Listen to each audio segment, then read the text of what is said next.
Thank you, Mr. General Evaluator, fellow Toastmasters, most welcome guests, and of course, I'm going to use our recommend, and commend format today to evaluate your speech. Starting off with a little piece we talked very briefly about beforehand. You asked me to look at one particular thing about your speech, which was the use of notes. So I'm going to commend you immediately on your moving away from notes and trying to push yourself away from them, because I know how difficult that can be. It's one of those hurdles that, as every Toastmaster who used notes before, and I was one of them, is very difficult to get away from.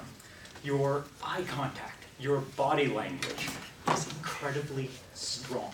You have a solidity in the way that you communicate when you sweep the room and when you use your body as a part of your message is conveyed in a much stronger form. And I have to commend you on how well you hold your confidence when you're in front of the room. My first main recommendation relates to the notes. This one is going to be a bit on the controversial side, but I'm going to suggest trying a speech without notes or with notes covered at the podium. This is going to encourage you to get away from them completely. It is, again, diving into the deep end. When I did it for my first speech that I did without any notes at all, I will be honest, my speech was not as strong as my other speeches before it, but then every speech afterwards, I became more and more confident with speaking my mind without using notes.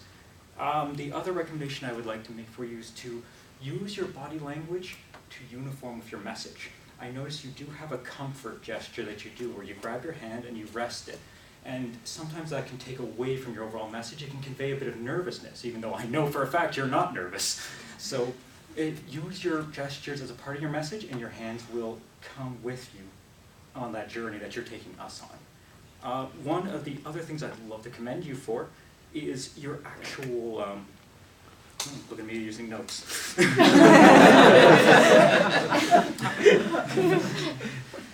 When you left the podium, your message connected with us so much better.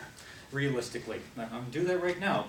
When you start to move around the room, your message travels with you. You bring the element of what you're trying to convey to us. It gives this open space. It makes everything that you're saying more broad, more wider. It takes your message to another level. And when you were moving away, I was definitely following you much more strongly. One thing I would like to commend you on that I absolutely love, and this is every speech you do, is you have a gift for writing. Yes. We got some agreement from the crowd. Your writing is, I don't want to overblow it, but it's astounding how well you format your words to carry your message along and to bring us, again, on this journey through these stories that you want to tell us. It's just it's enjoyable. I can't wait for your next speech, and thank you very much.